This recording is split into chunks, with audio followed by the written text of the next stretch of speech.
So Dionne is a corporate attorney by profession, but she's also the founder of Nzurai.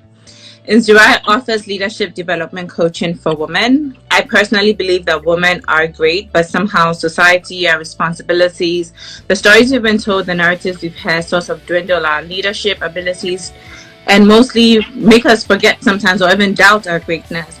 So my mission within Nzurai is to empower women, one, to believe in their dreams and their abilities, to let go of their limited beliefs, and to thrive, to discover their purpose and thrive in their purpose, career, and business. So that's basically what Nzurai is, and that's what I do. Amazing. Very amazing. Speaking of uplifting women, you know, during this time of the pandemic, COVID-19, it's like, I know some women who are amped and they have the vim and they're doing it all and they're working on their passion and their dreams. And then we have some women who are like just overly stressed about everything to the point that they can't do anything. They don't have the vim. They don't have that passion. So we're gonna discuss that. We're gonna touch on that. But I first want to ask, what is your definition of purpose? Because you hear so many different people's definitions. But according to you, what is purpose? So I believe purpose is the reason why everyone was created. I believe purpose is the reason a thing was created. So in terms of womanhood or motherhood, I believe that purpose is the reason why women were created. I personally believe that the ultimate purpose of every person is to succeed. Success is not a universal. What is success to me might not be success to you, but I feel like the ultimate purpose in life, you were created to be successful. I'm a Christian and I believe in God, and I believe that God created us in his image and likeness. God was successful. So I find it very difficult to understand why someone would think that you're created to be a failure or you're a mistake. You were born for a reason. You were born to be great. You have greatness in you. So I personally believe that purpose is the reason why you were born. But I personally believe the ultimate purpose in life is to succeed, whatever success means to you. So that's how I define purpose. Now how does someone find their purpose? You know, I feel like when it comes to modern day mom, I found this purpose through giving birth to my son. So how does someone identify and know that this is my purpose? This is what I'm meant to be doing. So there are a variety of ways I coach my clients to find their purpose. But one, I would say, if you're a Christian or if you believe in a higher power, you can ask your God. I believe in God, so I ask God. But if not, look at the things that inspire you. Everyone has different things that make them tick, different things that spark their light. So look at things that inspire you. Look at things that make you genuinely happy. It can be anything. People think that purpose has to be something very strict, like entrepreneurship or a profession or something like that. But no, it can be anything that inspires you, anything that sparks a light in you, or something that makes you extremely angry. Because I'll give you an example. Climate change. I know so many people who are extremely passionate about climate change. I'm passionate about it, but not that passionate about it. But so anything that makes you so angry or something that just sparks the light in you can normally be linked to your purpose. But one thing I would say is the pursuit of purpose is a journey. It's not a destination, and it's not a one-time thing. Your purpose grows as you're growing. You can have an all-encapsulating purpose, but then you have sort of multiplicity of purposes, if that makes sense to you. Okay. So one thing I've realized with my clients is most of them think that, I have to have one purpose. So they devote their whole life to one purpose and sacrificing all the other things that they're supposed to do, which also all align to their major purpose. So I would say in terms of finding your purpose, you can meditate if you like meditation, or you can pray about it if you're religious. But if you're not religious and you don't like meditation, just look at the things that make you happy, the things that make you angry, the things that make you sad. Or sometimes people get their purpose from a tragic experience or a beautiful experience like yours. Yours was from when you had your child, which was a beautiful experience. Some people get it from, I had a client once who lost her sister to domestic violence, and she found her purpose through that, fighting against domestic violence. So it's a matter of what sparks something in you, either joy or anger. Those two are usually linked to your purpose. Now, when you feel like you found your purpose, how do you begin to thrive within your purpose and to begin to live within your purpose? So first, know who you are. And then know your abilities, because you can know your purpose, but sometimes people think that, oh, this is too big a purpose for someone like me. But know your abilities, believe in yourself, believe in your greatness, know that you're endowed with seeds of greatness, that you have unlimited potential, and believe in that. Because if you don't believe in that, you can never thrive in your purpose. But once you know who you are, you believe in that, your greatness and your potential, and you know your purpose, what I would say is write down a plan. You can never do anything until you decide. And the first step in writing a plan is making a decision for what you want to achieve.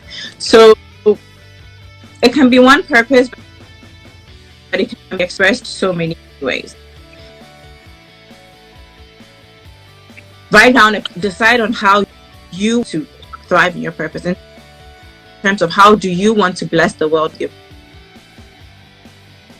purpose. Because if you find your purpose, you know that it's not for you, it's for the world, it's for a bigger person or a bigger impact than you. So how do you want to bless the world? It can be through a company, it can be through volunteering, it can be through partnering up with someone else in that similar cause. Whatever it is, decide how you want to make an impact in the world through your purpose. And I would say set a goal, break out your goal into plans and take action as soon as you can. Okay. Now, a question I received was, for someone who at this moment, with everything happening, COVID, how, and they feel purposelessness, right? Mm-hmm. What advice do you give them? So right now, they're just feeling like, what's my purpose? Like, what am I supposed to be doing? Like, the world is going crazy. I'm just going to be at a standstill. So, like I said before, there is so much fear, there's so much hype right now in this crisis that it's very difficult to even stay sane at some point. But if you know yourself, another thing is to have a vision for yourself. As a mom, you have kids, whether biological or adopted, whatever it is, you have people in your care, so to speak, and you're a leader of them because you're the first form of influence they will get at the very tender age. So in times of crisis like this, it's your duty as a mother to stay grounded. If you feel like there's too much overflow of information, you can reduce how much of your information you take. You can reduce your social media intake. You can stop. Personally, I don't listen to the news because I feel like the news is just so filled with fear. I realized that it wasn't having a positive impact on me, so I stopped listening to the news. But as a mother, you have to have boundaries, mental boundaries, so to speak, because this time is a two-way street. You can make so much with this time, or you can wake up in December and go like, oh my goodness, I wasted how many months of my life in 2020 because there was a crisis. So first of all, you have to know yourself, and you have to have a vision for yourself. I love this quote by Helen Keller, and it says what is more tragic than having sight is having eyes with no vision. And I realized that in this time of crisis, a lot of people don't have a set vision because there's so much chaos, there's so much uncertainty. People are scared, people are frantic, there's so much uncertainty. So a lot of people don't have a vision. So in time of crisis, I would say number one thing is to have a vision. A vision is something you do not see with your eyes, but you see with your mind in terms of what you want your life or your kids' lives to be in a couple of years, in a couple of months. When you look at life in that perspective, it's easier for you to start today. So if you have a broader vision for your life or your kids, then you can decide, okay, I want maybe in 5 years, I want to do so and so. So what can I do today that would help that vision come to life in 5 years? So that's a way to stay grounded and to be purposeful in this time of chaos. Another thing is to decide. You can never change anything in your life until you make a decision. It's very difficult sometimes to make a decision, especially in this chaos, because you don't know what's going to happen tomorrow. But I also believe that that's the more reason why you should make that decision. Because if you decide to thrive in your purpose, if let's say your purpose is female empowerment, that's my purpose, and you decide to maybe empower women through a non-profit, what steps can you take today that would make that purpose a reality? we're I feel like we're so consumed by the fear and the uncertainty and the death tolls that we're forgetting our personal individual lives and our responsibilities as mothers. You know what I mean? Because like I'm in New Jersey now, and then the death toll keeps rising every single day. So it got to a point I had to make a decision. Are you going to focus on yourself, Nzurai, the other things you want to do as yourself, or you're just going to go with the flow? Social media, everyone is saying what they want to say. So it's a decision you have to make as a mom. This time is the time of so much uncertainty. As a mom, you're scared because you're thinking, most of us, like so many people have lost their jobs. There's so much economic stress right now. It's crazy. But what I would say is, in terms of like, okay, so let's say you're at home now, you don't have a job, or you lost your job, you're a small business owner, and it's stuff are not going well for you because obviously of this crisis. In life, you can focus on the positive or the negative. You know what I mean? It's a matter of looking at the glass. Is it half full or half empty? We're in a time of crisis, but how can you impact the world in a positive way? That's what I think should be the center of your attention. Because if you're going to focus on all the news, the media, the death tolls, the fear the media is trying to create, you wouldn't be able to proceed in life. You wouldn't be able to progress. And the truth is, time is running. Today is May 8th. You know what I mean? In 6 months, it will be almost December. The year would have gone. I don't know how long this crisis is going to last. I prayed ends yesterday. But the reality is we don't have any control over that. But what we have control over is our lives and the lives of the people and our responsibility. So I believe that we should focus on that more than the crisis and the chaos that it's creating. Because this is a time of crisis, yes, but this is a time of creativity. Most of us have a crazy schedule that we are not able to sit down, slow down, and see what we can actually do in terms of being creative. But now is the time that we're all slowing down. So this is the time that I would say, sit down with yourself. Most of us are actually afraid to be with ourselves. But this is the time to explore who you are, your inner self, your inner man, your inner woman, so to speak. And just decide what you want to do. Be creative about it. And now is the time to implement it, because everything is online now. And you can learn so much from Google, YouTube, even Instagram. Like there's so many online courses, online training that you can do. But focus on the positive things. Focus on your children if you have kids. If not, focus on your purpose. Focus on your goals and dreams. That's why it brings me back to having goals. If you don't have a goal in your life, it's easy to live haphazardly. You know what I mean? Because if you don't know where you're going, any road will take you there. That's why I'm saying that in this time of crisis, it's more important to have a goal than any other time, because it gives you a sense of purpose, a sense of focus, a sense of direction. So if you feel purposelessness now, it's probably because you don't have a goal. But if you do have a goal and still feel purposeless, then I'll tell you to focus on your goals and your kids. If you have kids, focus on the positive things, and please, please, please limit your intake of the news and the media. I agree. I definitely agree. For those who are working 9 to 5s, but they feel like their 9 to 5 is not filling their soul, how does that person make what they feel is their actual purpose a reality? So I would say I'll start with, most of us have 9 to 5s, and most of us are unfulfilled in a 9 to 5s. But I feel like that should be a reason to catapult you, as opposed to an excuse, so to speak. So I'll give you an example. Like I said, I'm an attorney, and before this crisis, I was working in an office downtown Manhattan, and literally, I would say about 95% of my colleagues hate it. And it's complaints after complaint after complaint. You can literally say good morning to someone, they're like, it's too early to say good morning, I haven't had my coffee yet. So it's like, it's crazy. Yeah, but then I was actually talking to one of my colleagues, and he is an amazing artist. He can literally draw the most beautiful pictures I've ever seen. And so he does that maybe when we're in training, or we have client briefings and he's just bored, he just scribbles. So I didn't even know until I just pounced on him one day. I was like, oh my goodness, this is amazing. Why don't you look into it? Why don't you pursue it? Because one, is something that comes to you naturally. Two, is something that you seem to enjoy doing. He's like, yeah, but it'll never make me money. And that's the phrase I keep hearing over and over and over again. It will never make me money.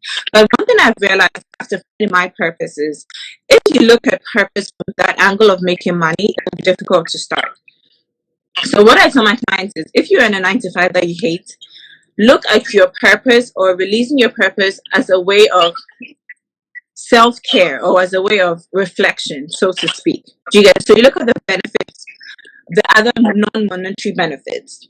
So I was telling him that he can start with just painting, and there's so much social media now. Just start. You know what I mean? And that's the advice I'll give to anyone in a 9 to 5. Because to be honest with you, most 9 to 5s are not fulfilling. They're not motivating. Right. Most people work enough not to get fired. Most employers pay their employees not to quit. You know what I mean? Yeah. And 9 to 5 environment is not one that you can thrive in for most of us. So one thing I realized is, even with me as an example, instead of just sitting in my office complaining, joining the pity party, I decided to focus on my purpose and find a way to bless the world with my purpose. Not because of money, because it takes a while before you get money, but then if you're doing something you feel comfortable doing, or something you feel like that's your calling to do, it's easy to do it without money.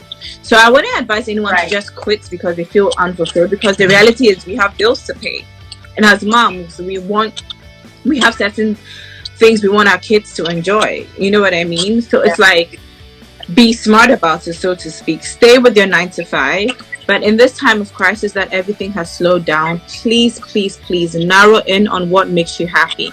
Narrow in on what sparks a light in you. It can be anything. I have a client who loves to bake, but she was in such a hectic 9 to 5, she never even considered baking seriously.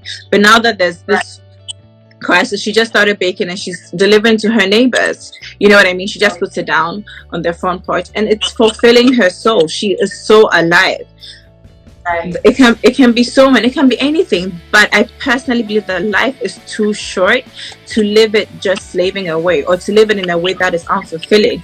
It might not bring you money today, yes, but at least you feel fulfilled, and that is more precious than money. You know what I mean? That is more valuable than money. So whatever it can be fashion, it can be photography, writing, singing, whatever it is. After your 9 to 5, do a little bit of it. Just if it's a song you like to write, just write one sentence. It will make you come alive. It will make you feel happy.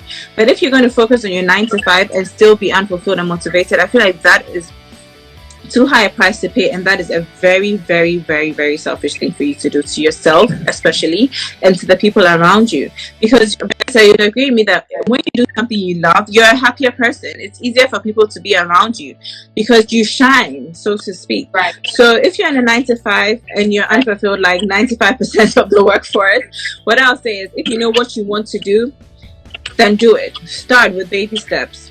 Research on it, Google it, go on YouTube about the things you're interested in, and just take the smallest initiative. It doesn't have to be anything major.